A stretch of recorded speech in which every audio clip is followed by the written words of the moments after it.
Today on Can Haz Armory, how to reconnect the head on a Leon Paul reel.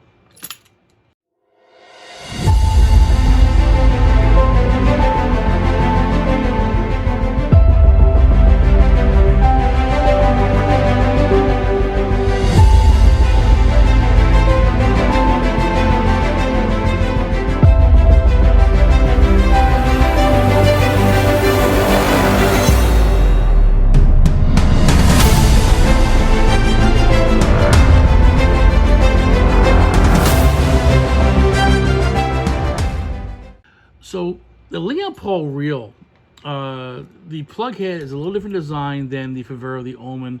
The big thing is in the bolts. It has, these are stop nuts. They got a nylon liner inside the nuts, so they don't come out. They're a little more difficult to take off. Also, the way that they designed this makes it a little bit difficult, but I found a way to get around it using my vise. The connections inside are solder connections. They're easier to get to than the Omen, but there's still solder tabs on the things here. Let's do this. Okay, so here we have the plug. Now, first you do is take out this, which sometimes a little difficult. Well, this is actually coming a little bit, but I found that it's easier to use a screwdriver to help pull it out.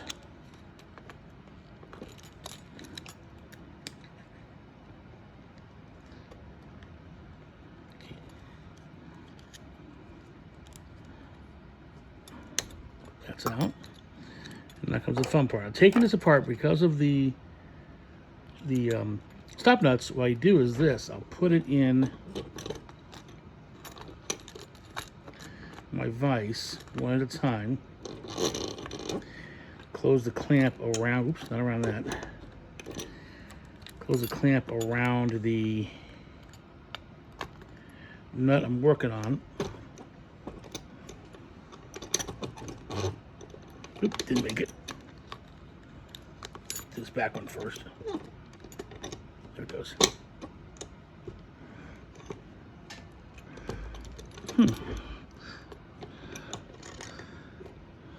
There it goes, okay. Devices want to have a cable go on this side then. Oh, it was interfering with, that part was interfering with the part I cut out to catch onto on the blade. So now it's in here. I've got my drill, but I need to get a different bit on this because it's not going to work.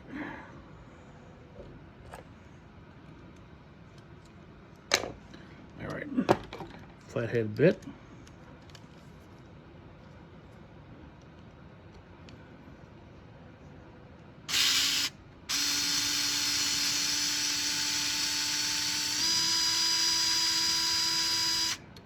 Now these are very long screws. That comes out, but then there's a nut. So how do I find that without dropping it? Because if I drop it, sometimes I'm going to find it. That's what I have this for. A little magnet thingy. Grabs onto it. There it is in my magnet tray. Next one.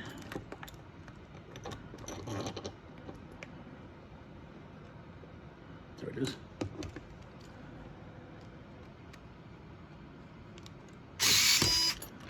So it torques the thing around.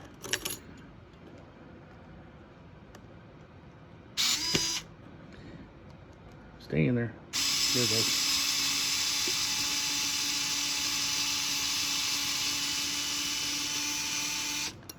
You can kind of hear by the sound of it if it comes loose.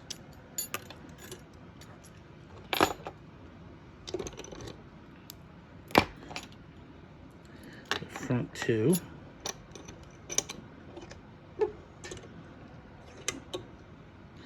Really easier though, it's back to out of the way so it sits a little flatter.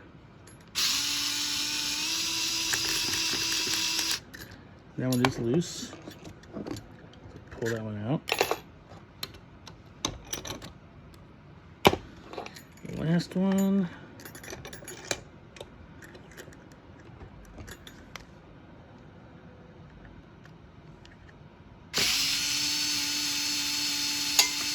And that was the nut falling on the floor. It didn't stay in, so let me pick that up. Guess I got the magnet thing for it. So, put that on the floor. And again, that's what I have the magnet stick for. Okay, so I got all the nuts. I have all the parts. Let's open it up now. And it actually fell apart here. There's the opening right there. So on this one, on the way they had it designed, it can go in, because that white's up there, it can go in any orientation. You have the seat on this side, seat on that side, doesn't matter, it'll slide into place. So here is the socket, and you can see it's got solder tabs like the Omen does, but I don't like when these are actually accessible. So I'm going to pull this back a bit and untangle or untie the strain relief nut.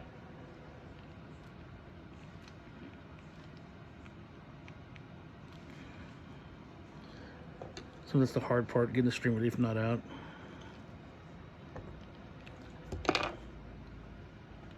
There it goes.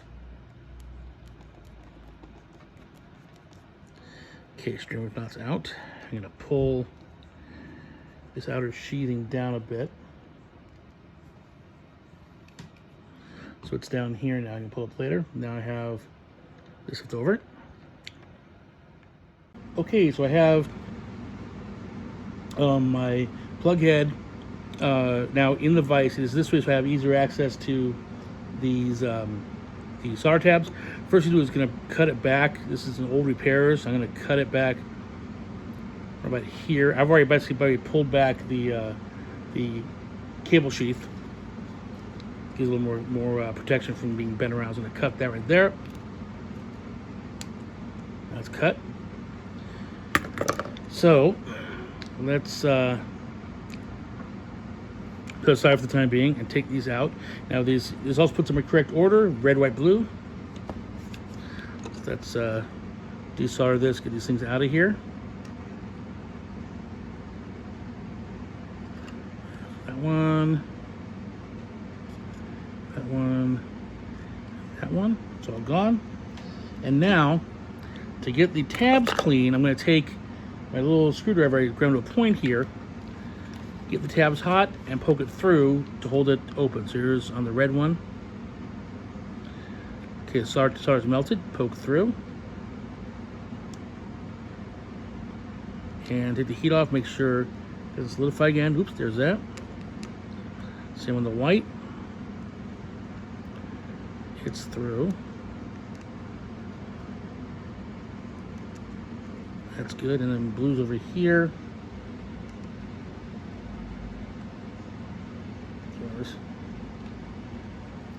So now I have, you can see from the red and the white one, I got nice little holes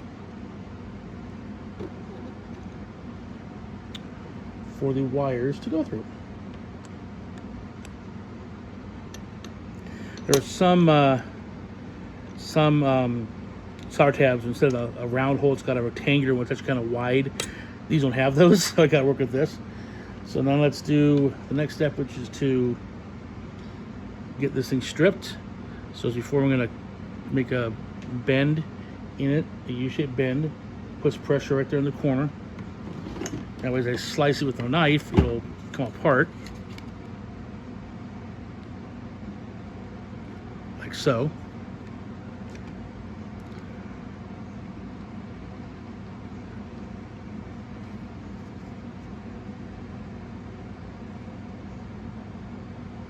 So, and one more cut. Yes, there's the last one right there. Okay, that went through. I can feel it pop loose. So that comes off. Next is to cut away the Kevlar strain relief. I don't need that.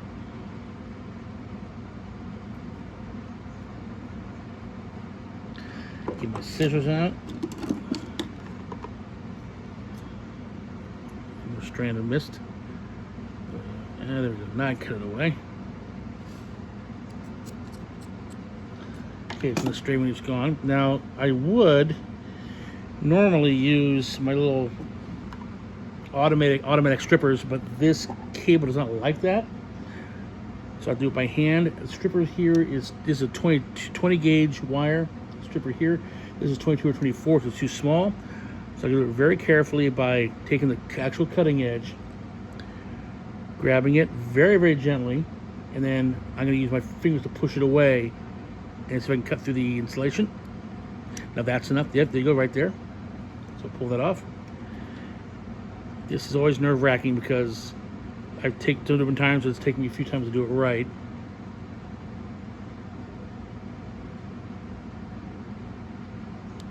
Putting too much pressure on the cable, that kind of thing.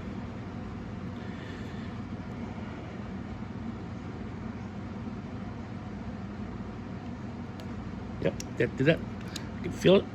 Okay, so now I got all 3 wires stripped. Now, unlike if I do it for Vero, I'm not going to tin these wires. I'm going to stick them through the hole and solder them down. So, make it nice and tight. Go through the hole from the top.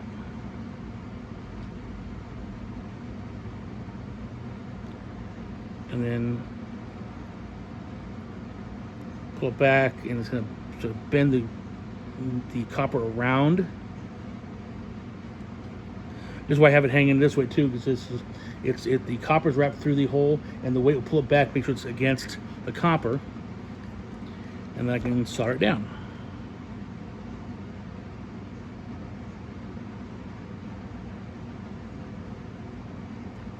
And I prefer to completely fill the hole up. There's that one. Do the white.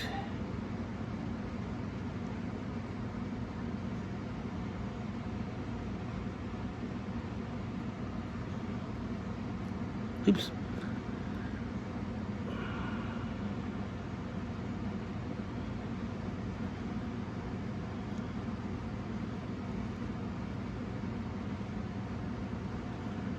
Back. Okay. A little inaccessible because the body of the vise is in the way. There it goes. Okay, now it's bent in the right place. There's that. Grab them there.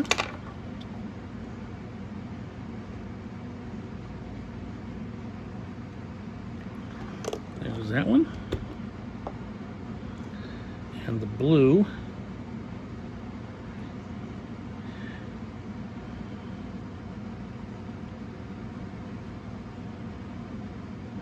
Bend to the sides a little bit easier. Okay, there's that. Pull that back. There's good position. That's a little soldering. There you go. Fortunately, these tabs don't take long to heat up. And there we have the soldering done.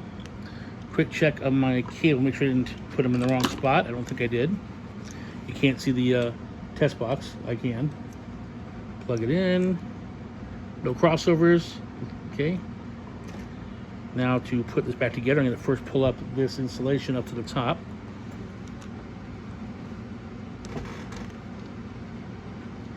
Right there.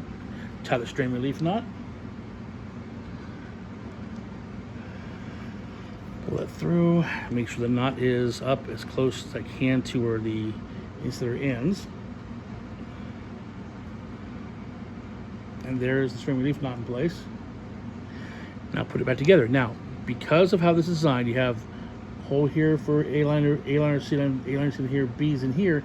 It's wider. It can go either way. If I put it in this way, so it's red, white, blue, or this way, red, white, blue, doesn't matter, because now it can go, because that can go either way. It doesn't matter which way it goes in, and the holes for the bail are here, or either side too. So that's a decent part of it. That I don't mind it. Okay, make sure stream's not in the right place. Put the top casing on.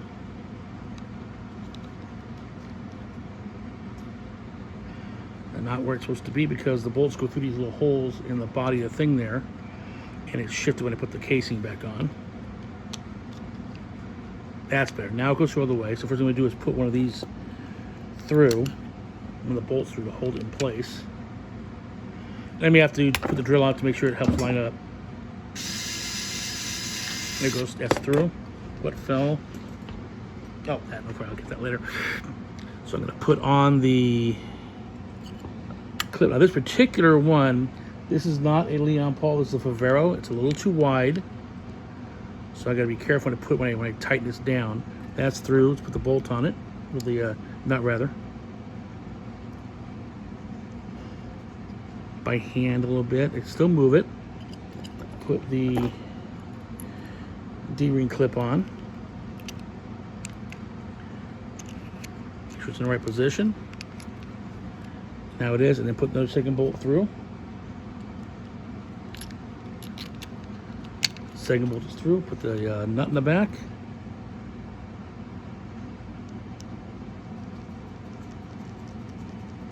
Now, if this had a Leon Paul thing to hold the bail in place, or hold the this retaining bail thing in place, I do it with the power drill. Because this is a Favero, if I put the power drill on it, it's going to move it out of place. So you do this one by hand. It's pretty much centered. The important thing is that the nut's being held by the vise, so I can crank it down and help keep this thing in place. Move it a little bit. Okay. This one inside here too. That's not being held by the bolts. It moves over a little bit. There, now they're being held. That should work. That's tightened. That's tight.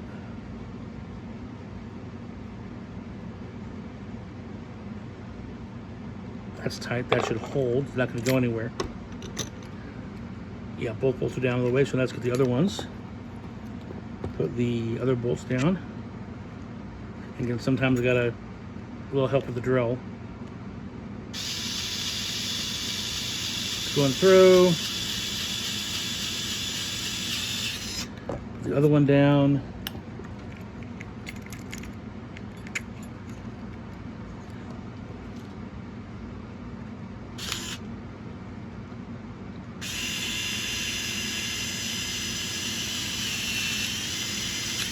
Out there, put the nuts in the back. This is one of the things that is irritating about the Leon Paul design. It's not especially convenient, you know.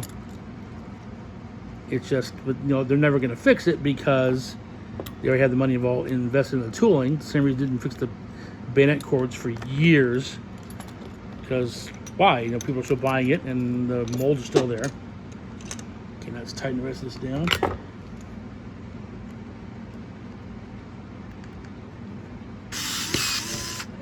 Popping out. That should be fine there. All the way down this side now. There it is.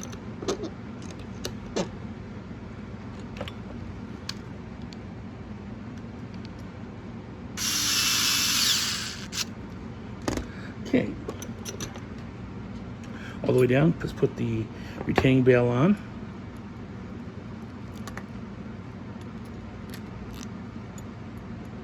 In place, pull the rubber stop up,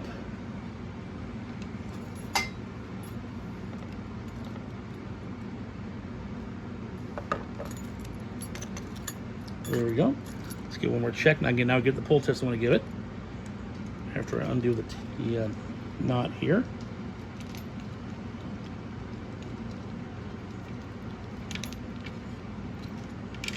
Okay, give it a test.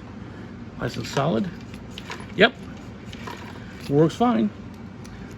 And that is how you fix the plug head on a Leon Paul reel. Happy armoring.